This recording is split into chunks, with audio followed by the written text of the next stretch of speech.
सदगुरु कबीर साहिब से किसी भक्त ने प्रश्न पूछा है, मनुष्य 100 वर्ष की जिंदगी जीता है, कोई 150 वर्ष भी जीता है और कोई 10 दिन की भी जिंदगी जीकर मर जाता है। लेकिन जो 150 वर्ष जीता है उसको जो भी मिलता है उससे यही बात बताता है कि हमारी उम्र 150 साल है। वो सबको यही प्रचार करता रहता है और उसकी उम्र का प्रचार गांव और एरिया के लोग भी करते रहते हैं, क्योंकि उस व्यक्ति में कोई ऐसा गुण दूसरा नहीं है जिसका प्रचार किया जाए। तो उम्र का ही बात बताते रहते हैं कि विशेष बात है, 150 साल का है। लेकिन 150 साल उसने कैसे जिया है? बैल की तरह निकाला है कि उल्लू की तरह बिता दिया है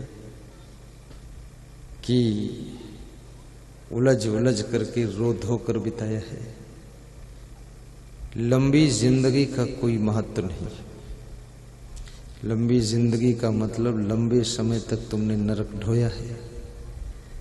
छोटी जिंदगी में कोई तौहीनी भी नहीं।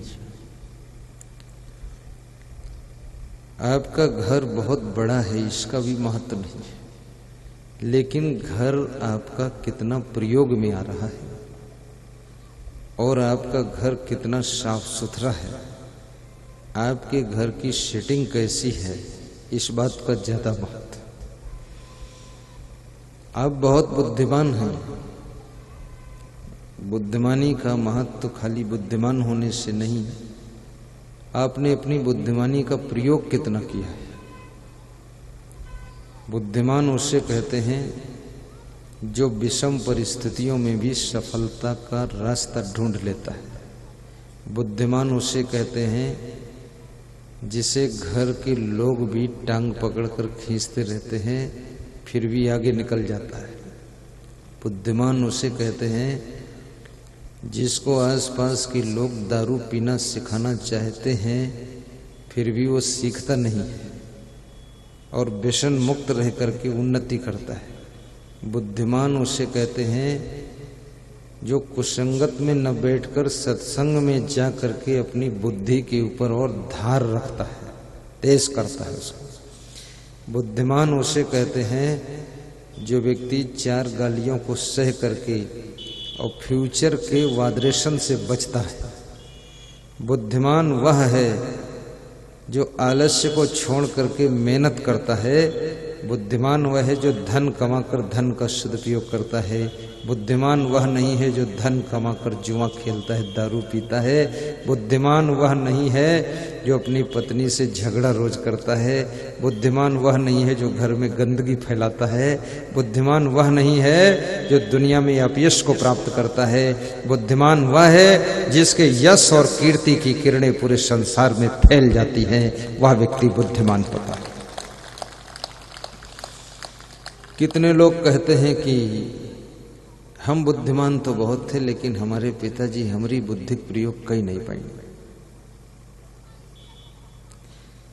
पिताजी के पास यदि बुद्धि होती तो ये अपनी बुद्धि प्रयोग कर लेती, वह बहुत रहे।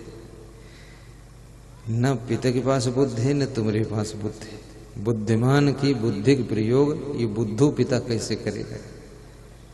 बुद्धिमान खुद अपनी बुद्धि का प्रयोग करे, रास्ता निकाले। बुद्धू के लिए हर चीज समस्या बन जाती है और बुद्धिमान के लिए हर समस्या समाधान बन जाती है, समाधान बन जाती है। बुद्धू के लिए 1000 बहाने मिल जाते हैं और बुद्धिमान हर बहाना को किनारे करके नया रास्ता खोलना जानता है। याद रखना, तुम कहते हो कि हमारे घर की परिस्थिति ठीक नहीं थी इसलिए हम पढ़ लिख नहीं पाए। नरेंद्र मोदी प्रधानमंत्री के घर की परिस्थिति सबसे ज्यादा बिगड़ी थी। वो पढ़ लिख भी गए और प्रधानमंत्री भी बन गए। आज का जो प्रधानमंत्री है उसने ये दिखा दिया कि जीरो से भी हीरो बना जा सकता है। सब्जी बेचने वाला हरियाणा का मुख्यमंत्री मनोहर खट्टर, उसके बाप सब्जी का ठेला लगाते थे। उसने भी अपनी औकात दिखाई कि अच्छे गुणों में इतनी ताकत है कि सब्जी बेचने वाले का बेटा भी मुख्यमंत्री बन सकता है। अब ये भी मत समझना कि मुख्यमंत्री बनना जिंदगी की लास्ट सफलता है। मुख्यमंत्री बनकर भी शांति नहीं मिलती। छत्तीसगढ़ के मुख्यमंत्री रमन सिंह एरोप्लेन में मेरे साथ रायपुर से दिल्ली की यात्रा कर रहे थे। 1 घंटा तक बात होती रही तो बोले इसमें शांति नहीं। शांति का रिश्ता सांसद होने से भी नहीं, विधायक होने से नहीं, मंत्री, minister, chief minister, prime minister, राष्ट्रपति बनने से भी नहीं। शांति